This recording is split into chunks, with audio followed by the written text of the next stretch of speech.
Keto sirikal tesre ema wuonde diwache ang'o? Nduku. Yeah, the go yet chulo go. That is the principle. And kirango gi Tuju ni, I would not take the angle of Joy Cow. Inida kao ango mane kakinene. Inyena I'm a professional. Kido motimu investigation. If you look at the process Margini, Magi Manocha Akri 2015. 2016, there was a default. Among can be Manoholo Loan and Dairy Limited. Sure, it is Manochiu and Dairy Restaurant among them.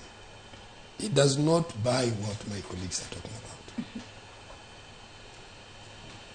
Gimanya kwa winjireno mapotama wigi. And police know the nang. Mano begi ma was there a court order? No. Now as an expert.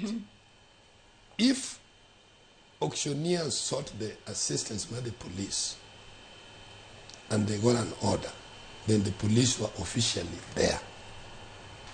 You understand? Gima duong manyako anon en bende into pesa ni. Samano akuru Tuju to no make efforts to settle this thing with a promising note. Which according to the process, any Guinea jogi no choose an arbitration outside this court, this land, Magidemana London. And out of that judgment, into areas when Tuju were open. And that's how the case not end up in Kenya.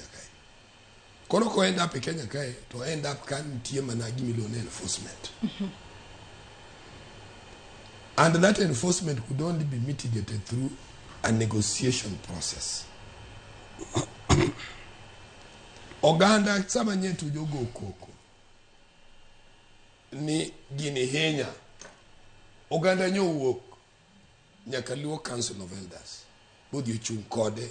I remember nyane no chair lady, chairperson ma the party. ODM was there. Otiende, my classmate, was there. And they all went to show support. Tinyani Joyce, with the will, there was no rich man in this country more than Matiba, who had all what it takes in tourism. And politics messed it up. The moment Mirwako Siasa go, you will end up into problems. The position which is clear here, Owete na say Ugandawa. Taparo no Ugandawa you make a process. Manye gidichu nkode. But the only thing manye koro nego team. Nye no Ugandawa nyo nego diu work president. Nikantiyo madua mitigate go gini. Mondo Tuju yud thuolo mondo chulu go gini. Konywa. Then with all those lawyers who are going there, the issue ought to have been, how can they help to spread this thing on the Tuju? Then they can argue about the interest.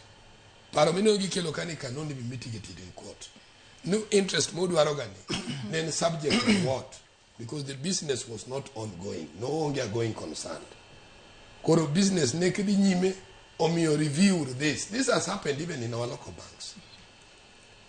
Problem anyo betie en ka koro siasa anyo donje. And we must agree in kind of personal problem. Friends can come, yes. But let them not be people who are now taking it in the other way around.